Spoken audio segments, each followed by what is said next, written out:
내 삶을 이끌어준 세 번째 말씀.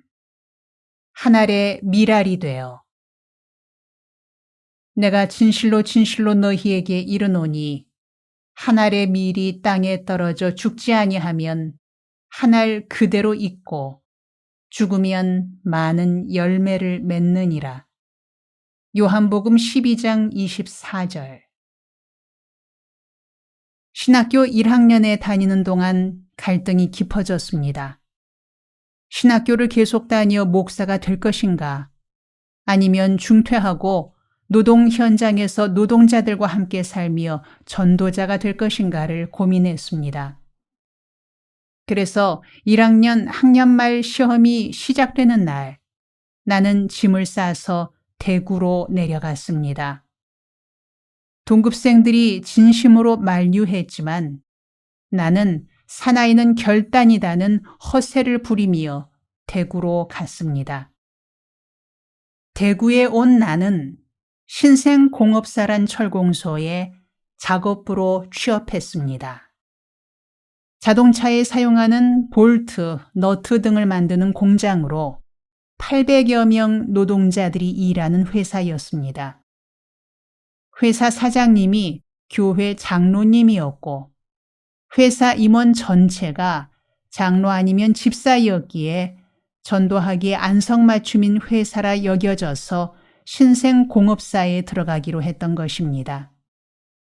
길가에서 20분 만에 나오는 증명사진 찍어서 붙이고 학력란에 중졸이라 쓴 이력서를 들고 사무실로 갔더니 이력서를 읽고 내 얼굴을 보더니 내일부터 출근하라 했습니다.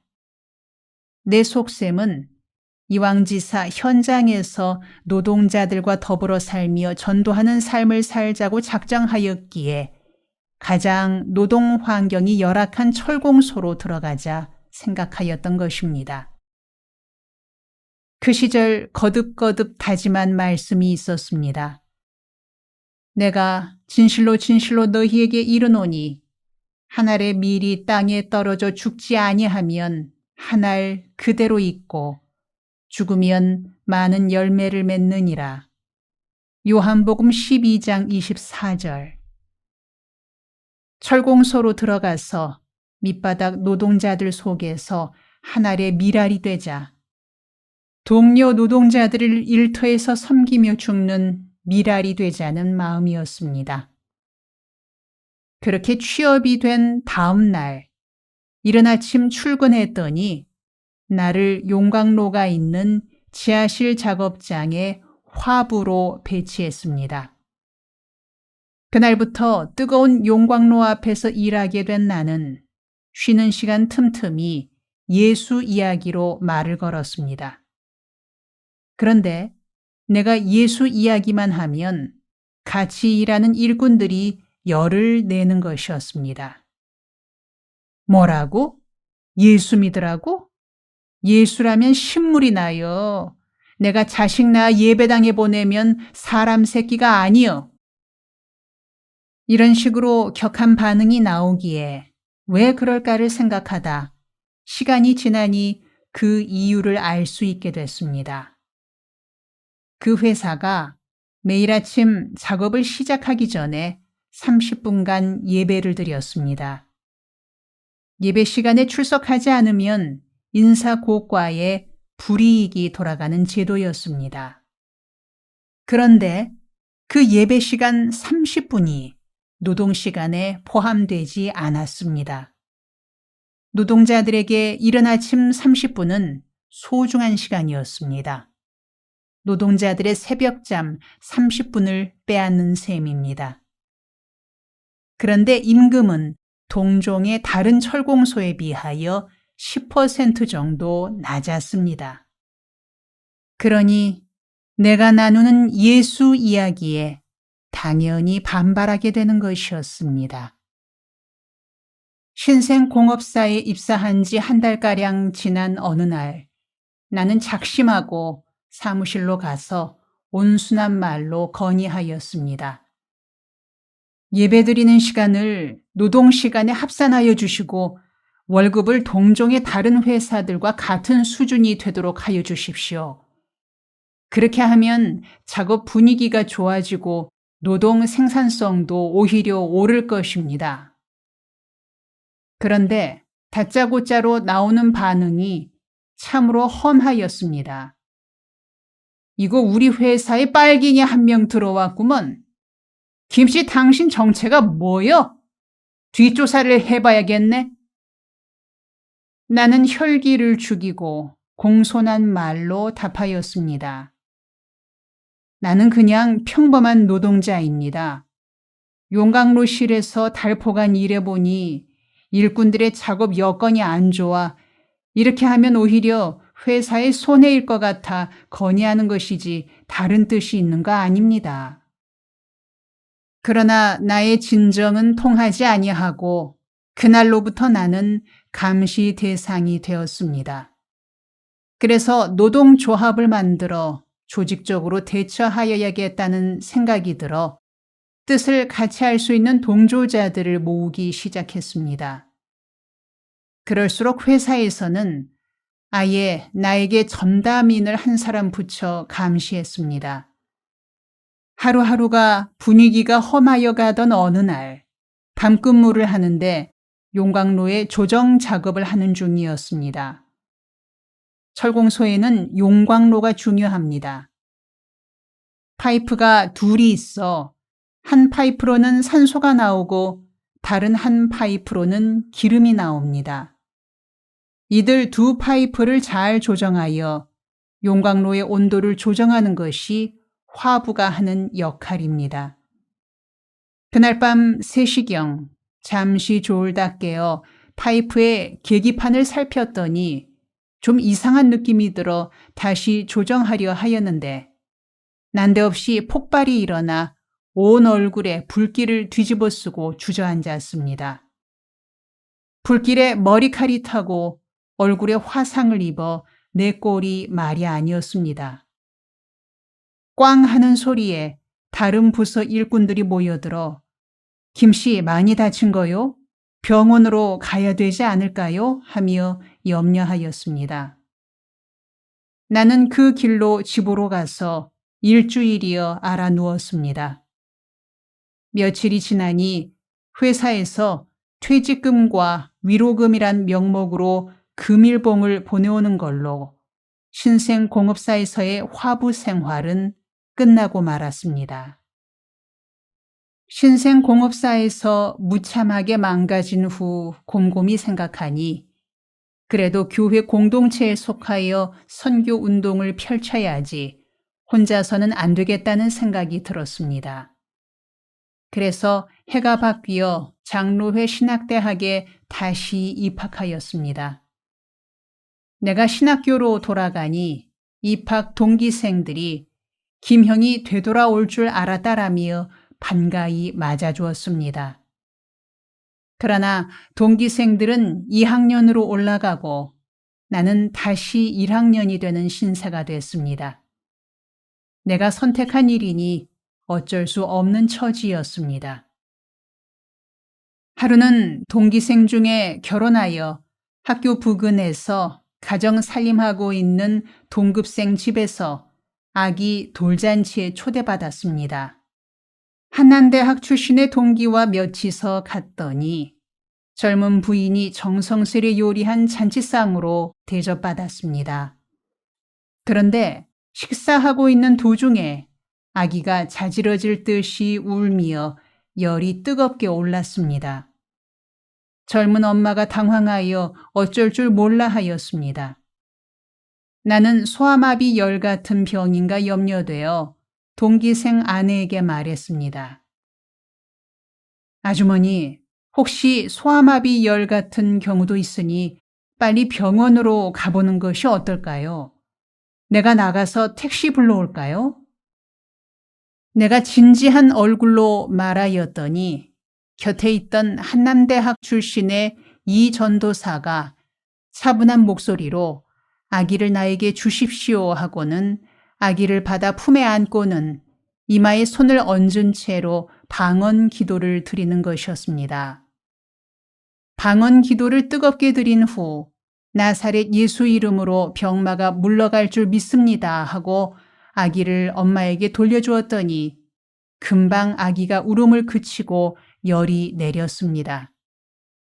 나는 그 모습을 보고 감탄하며 완전히 기가 죽었습니다. 이야, 방언 기도로 단번에 병 고치는 정도가 돼야 하는구나.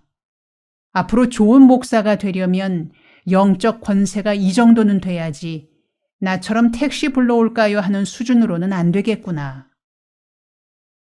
이런 감탄이 마음속으로부터 우러나와 그날 기숙사로 돌아와 방언 전도사에게 심각한 얼굴로 물었습니다. 이 형, 오늘 놀랬수다. 대단하시던데요? 나도 방언 받아야겠수다. 근데 어떻게 하면 나도 방언 받을 수 있죠?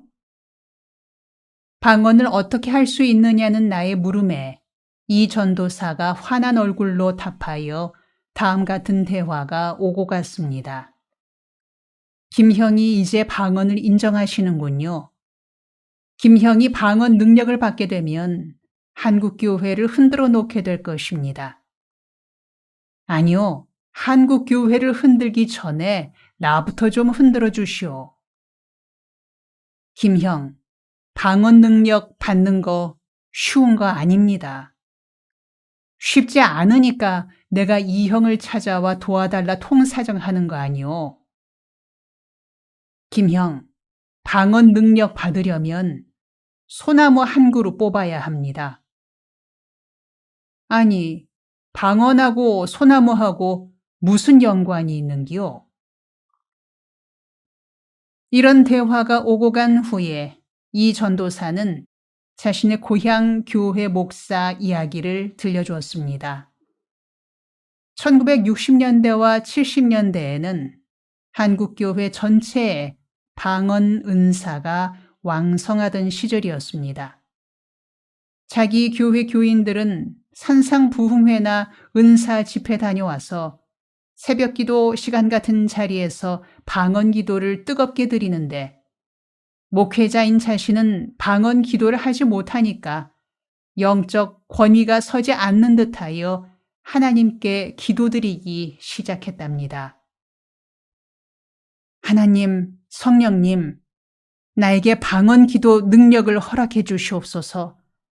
교인들은 방언 기도를 드리는데 나는 드리지 못하니 체면이 서지 않습니다. 교인들을 지도하는데 권위가 서지 않습니다. 주시옵소서. 이렇게 열심히 기도드리기 시작하였는데 여름이 지나고 가을이 다가오니 급한 마음이 일어나 산으로 올라갔습니다. 산비탈에 마땅한 자리를 잡아 앞에 있는 소나무를 붙들고 뜨겁게 기도드리기 시작했습니다. 소나무를 양손으로 붙들고 주시옵소서, 방언 주시옵소서 하고 소나무를 흔들며 부르짖었더니 소나무가 뿌리째 뽑혀 그 반동으로 두어 바퀴 뒹굴어 골짜기에 나뒹굴었습니다. 그때 방언이 확 터졌다 했습니다. 나는 그 말을 듣고 그렇게 소나무가 뽑힐 정도로 열심히 부르짖어야 하는 것이로구나 생각하고는 나도 그렇게 해봐야지 하는 마음이 들어 소나무 뽑는 날을 잡았습니다. 주중에는 수업이 있고 주말에는 교회로 가야 하니 5월 5일 어린이날 공휴일을 날 잡았습니다. 어느 산으로 가서 소나무를 뽑을까 고심하다 동기생 중에 삼각산 특별기도원 원장 아들이 있었습니다. 그에게 길을 물어보고 그 기도원으로 정했습니다. 청와대 뒤편에 있는 기도원입니다. 5월 5일이 되어 기숙사에서 아침을 먹고는 등산 차림으로 삼각산 특별기도원을 찾았습니다. 기도원 뒷산으로 올라가니 판판한 바위가 있고 그 곁에 만만한 소나무 한 그루가 있기에 두 손으로 잡아보니 손 안에 들었습니다. 바위 위에 솔잎이 쌓여 방석처럼 된지라 그곳에 무릎을 꿇고 기도드리기 시작했습니다. 하나님, 오늘 저에게 방언 기도를 허락하여 주시옵소서. 방언 허락 받을 때까지 이 자리에서 한 발자국도 움직이지 않겠습니다. 주시옵소서. 이렇게 간절한 마음으로 기도를 시작하였는데 5분 정도 지나자 아차, 자리를 잘못 잡았구나 하는 마음이 들었습니다. 바위 위에 그냥 무릎을 꿇었으니 금세 무릎이 아파오기 시작했습니다.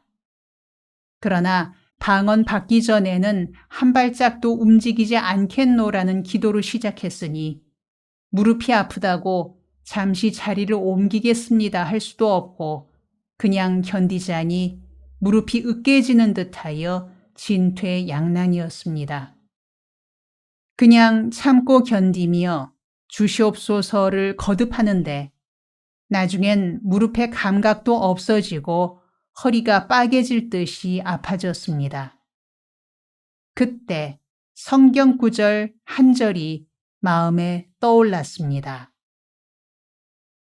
로마서 8장 32절이 마음에 떠올랐습니다. 자기 아들을 아끼지 아니하시고 우리 모든 사람을 위하여 내주시니가 어찌 그 아들과 함께 모든 것을 우리에게 주시지 아니하겠느냐. 그래, 하나님께서 아들 예수 그리스도까지 나에게 주셨는데 나에게 방언이 필요하면 방언을 주실 것이고 병 고치는 은사가 필요하면 주실 것이다. 내가 이미 구원받은 감격이 있고 가슴에 확신으로 임한 은혜가 있지 않은가. 받은 은혜를 열심히 사용하지 아니한 채로 다른 전도사가 방언하고 병 고치는 걸 보고 그것부터 구하는 건 순서가 틀렸다. 이미 내가 받은 은혜와 확신을 열심히 전하고 그렇게 살면 때를 따라 방언이 필요하면 방언 주실 것이고 병 고치는 은사가 필요하면 주실 것이라는 확신이 들었습니다. 그래서 그 자리에서 일어나 절뚝거리며 산을 내려왔습니다. 산에서 내려오는 길로 동대문 로터리 부근에 있는 그레이하운드 고속버스 터미널로 갔습니다. 그 시절에는 경부선 고속도로가 개통되고 고속버스 운행이 갓 시작된 때였습니다. 그레이하운드 고속버스 터미널 대합실에 들어선 나는 대합실에서 출발 시간을 기다리고 있는 분들에게 노방전도하기로 마음먹고 마침 의자 하나가 비어있기에 신발 벗고 그 자리에 올라섰습니다. 못 받은 방언 구하기 전에 이미 받은 구원을 전하는 전도자로부터 시작하자는 마음에서입니다. 빈 의자에 선 나는 웅변조로 전도 설교를 시작하였습니다. 고속버스 여행을 기다리시는 여러분, 잠시 귀를 빌려주십시오. 여러분, 고속도로는 사망의 길이요, 예수 그리스도는 생명길입니다. 예수 그리스도를 여러분의 주인으로 영접하여 생명을 얻으십시오. 이렇게 전도 설교를 시작하는데 고속도로 경비원이 지나다 나의 설교를 들었습니다. 서슬이 시퍼렇게 나에게 다가오더니 무조건 내 멱살을 잡고는 의자에서 끌어내려서는 윽박지르듯이 말했습니다. 매일하고 고속도로가 사망길이라고? 이 작자가 고속도로 사고나라고 약쓰는기여 매이여? 경비원이 화가 잔뜩 나서 내동댕이 칠 듯이 나오기에 나는 아차, 말을 잘못하였구나 하는 생각이 들어 빌 듯이 말했습니다. 아이고, 그런 게 아닙니다. 내가 예수 생명 전하다 실수했습니다. 이거 멱살 좀 놓아주세요. 사정조로 말하였더니 그는 내 엉덩이를 걷어차며 당장 꺼져라. 다시 와서 그딴 소리를 하면 다리를 분질러 놓을 테다 하며 대합실에서 쫓아냈습니다. 그러나 그렇게 쫓겨났음에도 내 마음은 가뿐하고 기분이 상쾌했습니다. 전도하다 차이고 쫓겨났으니 예수님이 기뻐하실 일을 하였단 마음에 기쁨이 임했습니다. 그래서 혼자 중얼거리듯 말했습니다. 바로 이거다. 아직 못 받은 은사 주시라고 할 것이 아니라 이미 받은 은혜를 전하면 때를 따라 기쁨을 주시고 힘도 주시는구나. 이런 마음이 들어 상쾌한 마음으로 동대문을 떠나 신학교 기숙사로 돌아왔습니다. 그 후로 나는 틈날 때마다 전도지를 들고 전도에 나섰습니다. 문서 선교 본부에 가면 전도지를 무상으로 공급하여 주었습니다. 박군의 심정이란 제목의 전도지였는데 쉽게 짧게 그림을 곁들여 짜인 내용이어서 사용하기가 좋았습니다. 서울 시내에서 이곳저곳을 전도하러 다니던 중에 청계천 빈민촌에 마음이 갔습니다. 청계천 지역 마장동이 끝나는 곳에서부터 청계천 두 가로 판잣집들이 다닥다닥 지어져 있어 가난에 찌든 사람들이 살아가고 있었습니다. 그들의 삶이 너무나 힘들어 보여 자꾸 마음이 그곳으로 쏠렸습니다. 그때부터 서울 시내 판자촌 지역들에 대하여 조사하기 시작했습니다. 서울 시내의 판자촌 사정을 알아가게 되니 마음이 아팠습니다. 서울 시내 큰 길가에서는 보이지 않는 곳에 판자촌들이 있었습니다. 그 수가 무려 200만에 이르는 수였습니다. 특히 청계천 지역과 청계천에 이어 있는 마장동 판자촌의 사정이 가장 나빴습니다.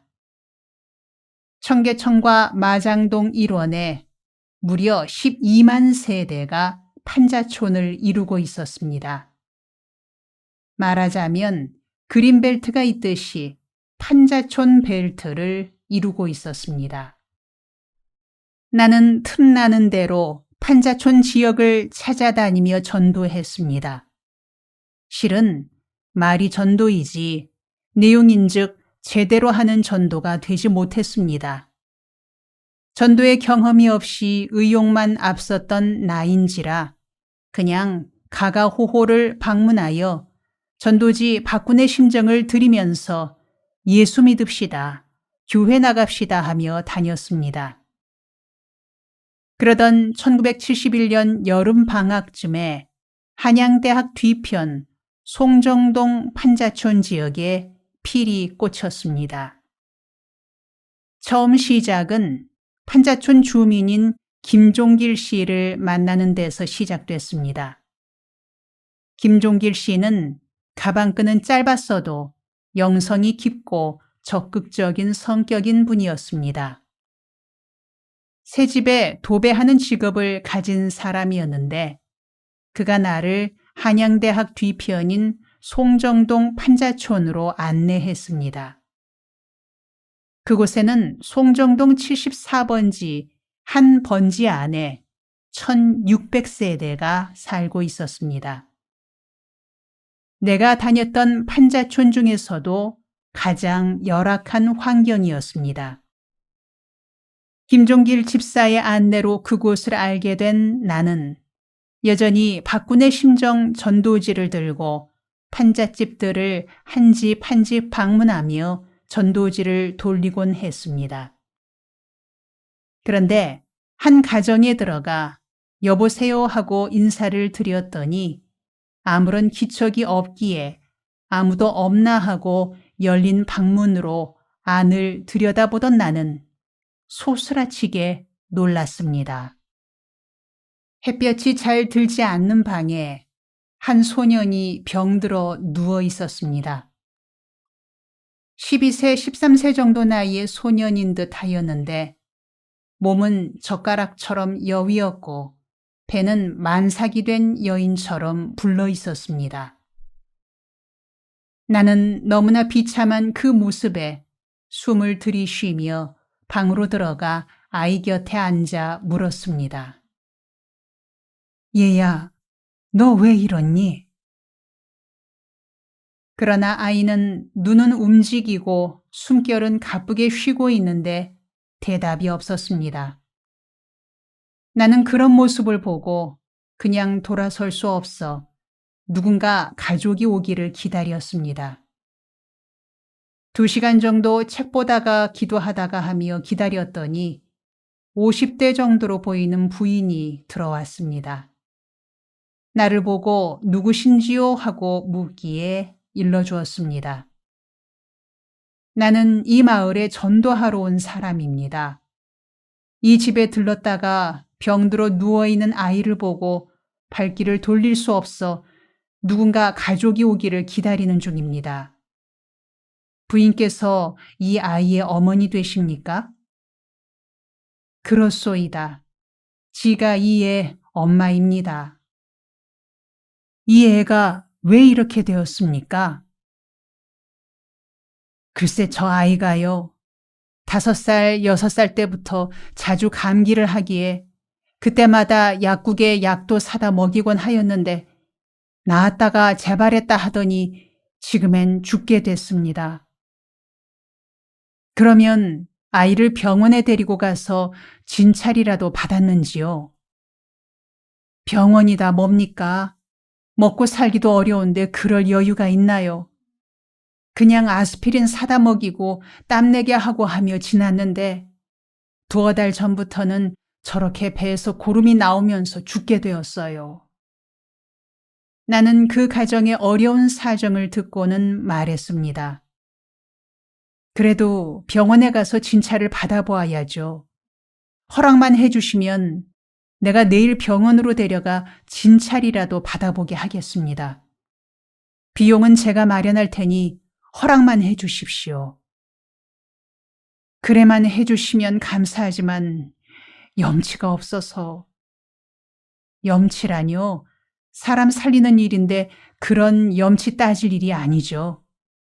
그럼 내일 아침에 제가 다시 와서 아이를 병원으로 데려가 진찰해 보도록 하겠습니다.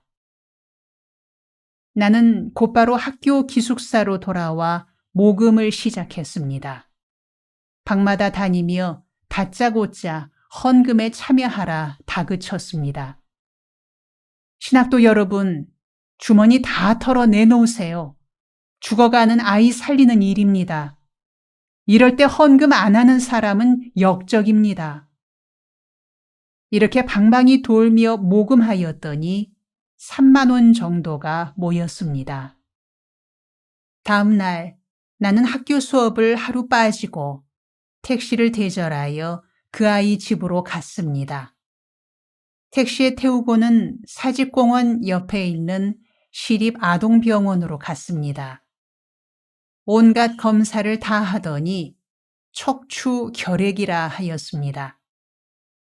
의사 선생께서 척추를 찍은 사진을 보여주는데 척추 3마디는 결핵균이 이미 먹어버렸고 2마디는 절반이나 먹어 들어가고 있었는데 거기에서 고름이 나와 배로 나오고 있었습니다.